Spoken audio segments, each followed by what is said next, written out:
All right, today we're going to go over the installation of the Vantage Optics air conditioning reservoir repair kit. This is what comes in the kit. There's a plastic reservoir bulb. This is the new reservoir that we're going to replace the original one with. Some tubing, instructions, and a single nut. The small line here goes to the system inside the van, and the longer line goes to the vacuum lead in the engine compartment. We'll pass that through the firewall. All right, so the first step, we're here under the passenger side footwell.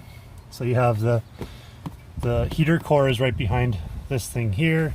Your fuel inertia switch is on the right here.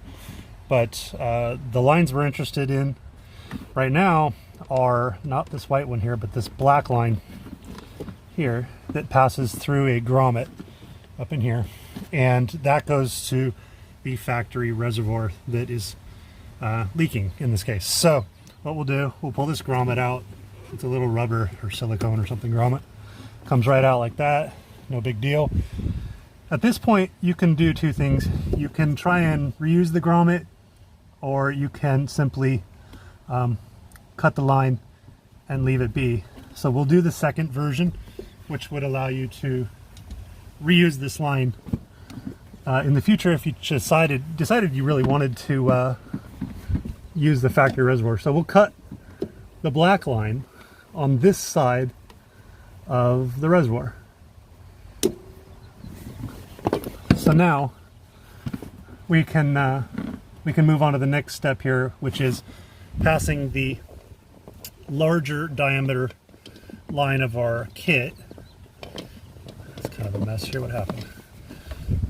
Through the firewall here, through the open hole. This isn't really a problem with water or anything because it's very well hidden in this area. So we'll pass the line through here and we'll feed it through and try and get it to an area in the front where we can grab it. Kind of rotate it as we go. And then we'll go to the next step under the hood there. Pull this line through and keep going. All right, so we passed the line through the firewall down there at the grommet that we saw. It comes out down at the bottom. You reach your hand down there, you grab it, drag it up along the side of the blower case here, kind of tuck it to the back and route it along the top up here. And this junction, yours may look different. It may have a red line here, something, but they all look like this. This is the vacuum from the engine. So what we'll do is we'll disconnect the interior side just like that. We'll leave the male connector on here, and we will looks like we're a little tiny bit long here, so we'll trim this guy up about that far, and we'll slap that guy in there, and you're good to go. Now this line here, you can choose to do whatever you want with. Typically we just kind of tuck them back up in there and call it a day. You can cut it off. You don't need it anymore because it's no longer needed for the sake of this video. There you go. So now you have your line from your new vacuum source, or your same vacuum source from the engine. You have your new vacuum line that goes to the bulb, and then you can put that back under the line there. And then you can we'll continue back inside the car once we know that this line's all good to go. All right, so now we're back inside the car here. We're gonna take the small line that we cut. Sometimes it helps to trim it at an angle.